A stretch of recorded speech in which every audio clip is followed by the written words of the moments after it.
Hey, this is Anney. And Samantha. And welcome to Stuff Mom Never Told You, a production of iHeartRadio.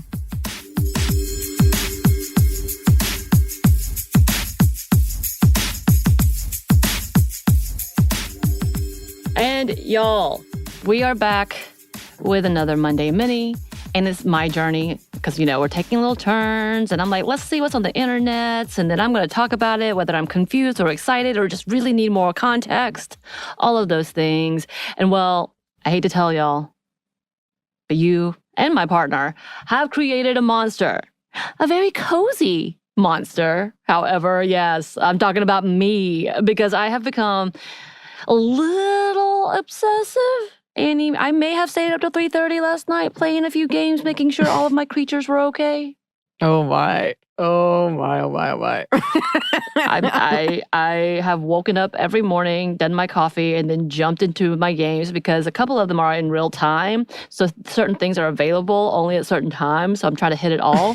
That's a problem. I just want that to be said. It's one reason I don't play them.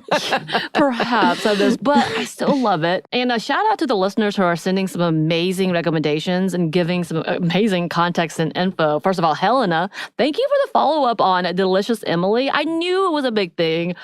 This world is huge, or so it seems from your information. And then, yes, and I'm going to tackle the storyline outside of my little phone game soon. I'm very excited to do it, but I am a little overwhelmed about the amount of stuff that Helena, you told me about. So, but I'm going to do it because I'm involved now. I feel like I'm involved with Emily and Patrick, who may or may not be together in some of these things. Okay. And then also a shout out to Jude. That list is amazing, like impressively amazing. My partner was really excited. He was like, oh, these are some good games. Yes, you have to do this. Mm-hmm. And I will be downloading several today. And we'll be looking at a Steam option soon. I am suddenly acquiring all of these different avenues because I'm starting to like it. Yeah. Well, I told Jude, I purchased a Steam Deck on a whim, and I love it. It's really cool. I didn't know what it was. I had no idea. In my head, it was a box. This is how little I know of things. And then I realized it's kind of similar to a Switch, and then the availabilities. And because we do have like Xbox subscription, there's a lot of crossover. So I'm like, okay. Options, for sure. Options. I'm gonna try these. So I'm very, very excited. And I'm going to talk about some of the specific games that Jude has recommended. And I'm really pumped to look at these as well. But it's been a couple of weeks since I did the dive, obviously head first, into cozy gaming. Specifically, right now I'm really into Animal Crossing. Only a few years behind. It's fine. Mm-hmm. Cozy Grove, which has become one of my favorites. I love ghost bears. Like, I don't know what else other than to tell you that it has ghost bears, and that's amazing. Uh-huh. And Coffee Talk, which I've talked to you about, Annie, specifically. I'm like, you need to try this because it threw me off as to what it was. And as you suspected, Jude, specifically, Stardew Valley was a bit too much for me. There's a lot of battling things in caves, apparently. My partner is really into it, like really into it. So when I'm sitting there playing Animal Crossing, he's sitting next to me on the PC with Stardew Valley. Apparently that's quality time to him, and I'm okay with that. I like it too, but this is a whole, like another episode where we talk about love languages, which is kind of a myth, and we'll break it down. But the idea of quality time and what that actually means to individuals. Mm-hmm. But this is something that he thinks is quality time, that we're sitting together and able to look at each other's stuff and giggle about it, but then playing on our own. Right. But in the same room. Yeah. It was, I got to see the setup. It looked very lovely. It looked like a very comfortable, cozy setup. It was. And we'll talk about that a bit, but I think it's really kind of funny that there's so much to this conversation about like quality time, conversational friendships, build-ups. What does this look like, and how this became from an individual play to millions of people who are viewing you, or to you doing it with friends and being friend time or partner time. So that's a whole different conversation I want to look into, because that's been like stewing in my head. I'm like, this is a different avenue, because I would have never put that as quality time, hang time. I always put that as individualized. Oh, interesting. I think that might be a difference in the type of games you play. But even with like The Last of Us, you wanting people to play it for you, you having people come over to play it with you, was a foreign concept. Even to the point that I'll fall asleep or leave the room because I don't quite understand but for the people that I'm with who love that is like thing. Right. And it is like, oh, please, can we do that? Like, we plan and we hang out That's what I around mean. it. That's what I mean. I'm like you saying that, I know, but I'm like, this is new to me as being a thing. And like, I've heard it being a thing, but I'm like, it really kind of has grown into a bigger thing. So this is a whole conversation for a different episode. So I really do want to come back to it because it's not just about necessarily gaming, but the way it has reached social media, socialization in general. And I think it's good to come back and look at because, again, our entertainment and sources of entertainment have changed vastly over the years. And I know it always has. It went from like hanging out on the street, biking with your friends, to going to malls, to maybe going on to Animal Crossing and hanging out on each other's islands virtually. What?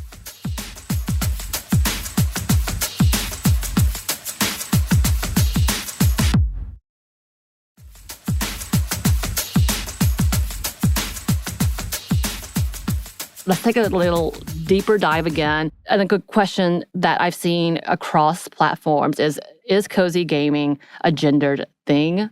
And it does seem like marketing may be more geared toward women now. I will say now because as we talked about previously, people consider cozy gaming may have come out in the 70s, the 80s, and that it's been around. We just never called it cozy gaming. It was just gaming or easy gaming or open world gaming. A lot of things that I still did not quite understand and just learning about today. And like I said, the other big question to this, because we don't like anything gendered. We really, I think all of us would just wish to move on to being as is.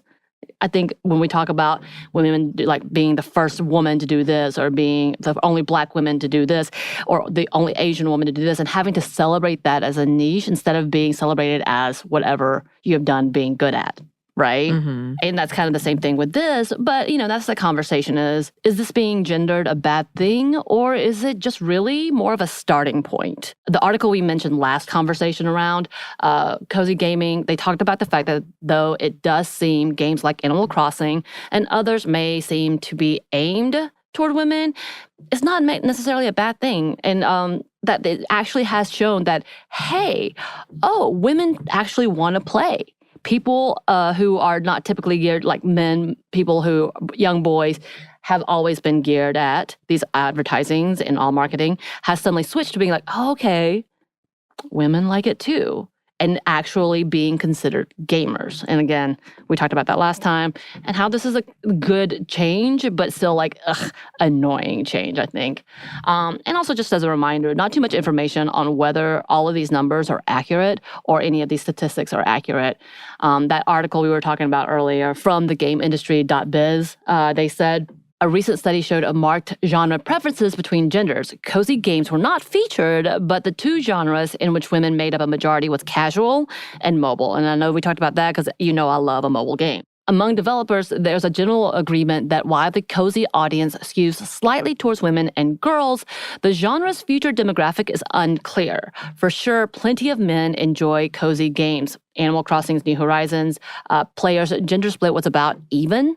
But online fan communities tend to be majority women. So we did have another recommendation from another listener about Animal Crossing pocket gaming. I don't know this, and I need to go back. And I was trying to read what this was and whether it connects to Animal Crossing. I am interested. I think Kelsey must have jumped in at the beginning because since then, Kelsey talked about Nintendo really trying to make it ugly and profit off of it and gatekeep a lot of things. So I'm not really sure if it's gotten better or worse because there was a lot of reviews like, hey, they changed it and I hate it. So, but I do want to look at it because that sounds interesting because I am, again, obsessed with it. And that conversation that the cozy gaming isn't going anywhere.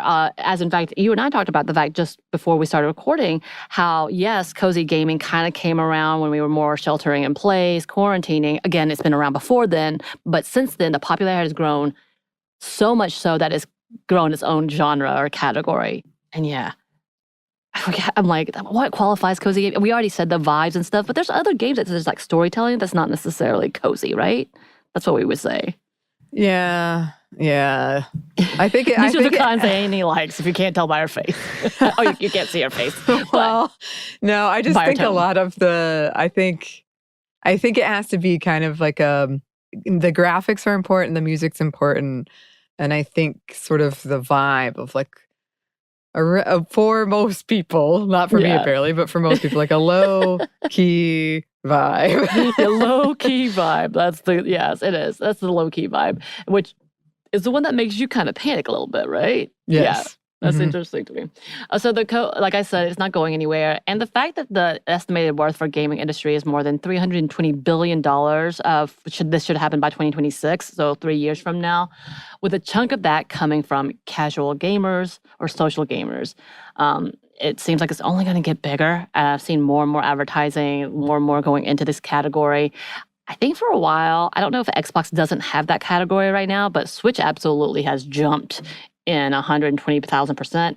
It looks like Netflix may have bought a company that is specific to cozy gaming, which is interesting to me. Big companies are trying to jump in on this. I don't know if they're going to be able to because part of the appeal is that indie aspect with the art and such. But that's a different conversation also. And then there's companies like Wholesome Games, which literally that's kind of the category. It's either cozy gaming or wholesome gaming. They kind of just jumped in head first. They've been around for a minute. They even tackle even bigger things, including talking about like whether or not mental health issues should be addressed, conversations about inclusivity. There's a lot that this is really big opportunity for. And I'm hoping that includes storytelling cozy games. I'm really digging the storytelling. And one of those that I was talking to you about all weekend, I think all week, Anney, is Coffee Talk, which actually is a pretty highly rated game and recommended by so many when I looked up cozy gaming. And it isn't what I expected. Have you looked at that at all, Anney? I played it, yeah. Okay, your thoughts? I named my barista Disco Luke, so that was fun. Yes. I'm so literal, I just name it my own name. Oh, I like to mess with the names. What's so funny is like, You haven't finished it, right? It's only a couple of hours, I think 2 or 3 hours. I finished it. Oh, you did? So did it kind of fit in with the ending to it, right? Oh, yeah. Well, at a certain point, I was like, Disco Luke is perfect for this. Yes, really and plus, this is a fan fiction popular trope where you work at the coffee shop and they come in and you're like, what? Yeah. Really? I didn't know this. Yes. Well, and then my partner was like, this seems like fan fiction. Anney should love Coffee this. Shop AU. Yes, that's what it's called. I did not know this. Look at things I'm learning. I really liked it. And it wasn't, like I said, what expected. With deep conversations about immigration, acceptance, and the study of human behavior, there was a lot of things I was like, what is they're talking about condoms and how to like and love and dating and what? I really enjoyed that though, for some reason. It made me giggle. Yeah. Well, I've told you the story about Mass Effect 2, which is very much not a cozy game, but you do have to go and learn how to have sex with an alien species if that's what you want. You have to go to the doctor and ask. And it's really fun. I mean, it's cool. It's cool to do. I will say this made me realize I know nothing about coffee. They'd be like, make me an espresso. I'm like, okay. Well, to be fair, just going coffee. And listeners, if you haven't played this, essentially you have a primary and 2 secondaries, and this makes a coffee. And the way you made an espresso was literally coffee. I was like, that's not. Okay, that's well, fine. I did. I was even like, I think that must be what it is because I know it's got a lot of caffeine in it. So it must be that, but I didn't know for sure. Yeah, there was a lot of drinks. I'm like, what is this? And I actually had to ask, and my partner looked it up, and it just literally just comes from Coffee Talk. That's what it says. Yeah. I was like, oh, okay. But I really, really enjoyed it. And it was a really entertaining and perfect bedtime read / play. I was like, oh yeah, this is nice. I felt really relaxed, and I want more. And Jude did give a couple of more recommendations I saw on the list. A Short Hike, which is supposed to be a small, short game. And then I think Story of Seasons, maybe storytelling. Jude, I'll look into it, but Jude, tell me if I'm wrong. And I find that very, very fascinating because I think of video games once again being bustling, constantly on the move, constantly looking, finding the next mission. This is why I don't like it. I'm like, if it's too complicated, I don't want to be on this anymore. And to have a game, literally Coffee Talk is, you listen to a story and maybe make 2 or 3 drinks in a chapter. That's it. And I really like this. And then there was another game that I looked up called Florence, and the graphics are gorgeous. I'm so excited. Apparently, I think the creators are from Australia, and apparently it's a puzzle game. So you go through, and it's a puzzle game about love. And it goes through this whole story about this couple. So once again, Anney, I'm really digging these games. Yeah. I mean, they're very, very pretty. Yeah. There's lots of good storytelling happening. I love a game that kind of messes with gaming. So it's cool to see. Yeah.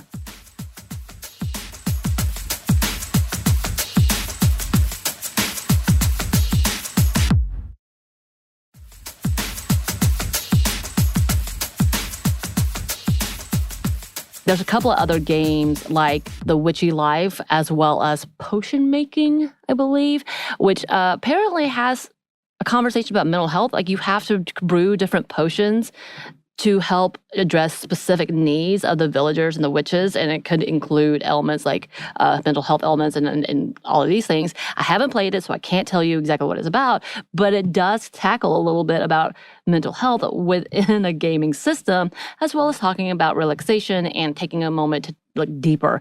There's a lot of games. I know, Anney, I think you talked about a few that takes you through the process of grieving, and I find that fascinating. Again, we know it's bigger than what it is. I mean, maybe, I don't know, Last of Us is also about grieving. Yes. Yes. You would say this. I don't know if it works it out, but it takes you through grief. Yeah. It's a real examination of it and how it can go wrong. I don't think we're going to be ever like as skilled as any of them to kill our enemies, though. No. That's not realistic, so I'm just saying that. But clearly I can't make coffee either, so I'm screwed. It's true. I do have to set up the coffee machine just perfect, just for you, with specific instructions. I love it. But yeah, like, and then we talked about some of these games, which I really, really do love, the fact that they are being very inclusive, realizing that the people who are gaming, once again, are not just cis white men, and that it opens up a whole different world of who they want to see in these games and who they want represented in these games and how. I know we've talked about that previously with your characters that you've talked about, Anney, as well as the games that you do love or find problematic. And some of these issues are absolutely to this level. But here we have an approach where it is comforting instead of challenge and necessarily fighting. I'd say that. Depends, but yeah. Depends. So there's apparently a game called It Gets Better Project, which helps affirm LGBTQ plus teens. And I'm interested in what that looks like. And as one of the articles from hopelab.org says, it is a mission to add diverse perspectives and voices because teens wanted a tool that was more accessible to more people. And I'm like, yeah, this is cool. This is absolutely, I think, such a perfect way and perfect medium to find these types of conversations being had. And I want that to be bigger. I am so excited about what that could be. And then in this middle of this conversation, Anney, as I've been giving Anney, like, do this for me. Do this with me. Tell me what you think. You sent me a small recommendation list. There's a few that I will look at.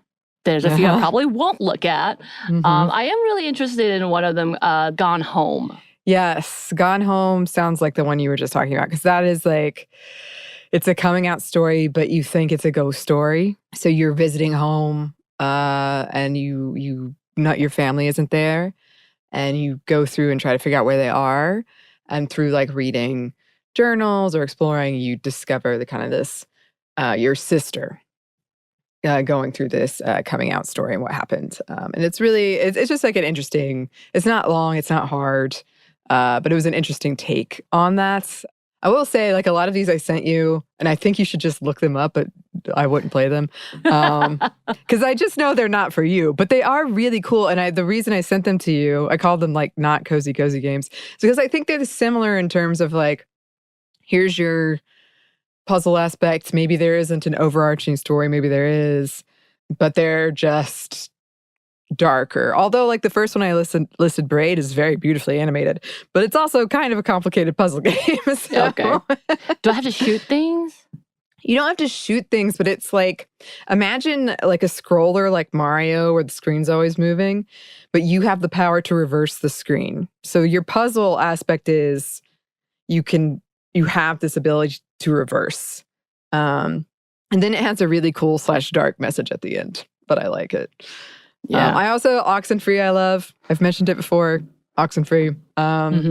It's essentially like a game where you go to this island. It's like 5 of you, high school teenagers, and the island has like this time travel frequency thing.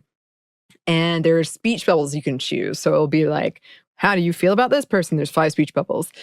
I bet you can slow it down, but the reason I'm not sure you'd like it is because it's kind of, the speech bubbles go quickly. So you have to be like, but I love it. And every time you play it, it takes into account what you did in the last time because it's time travel. Okay. But yeah, it's pretty. That's cool. Yeah. All right. I'll be in for that. I'll try that out. Wait, so where would I find that? I played it on Steam, but I think you can play it in a couple places. If anybody wants my whole list that I sent, you can get it because it's quite a bit.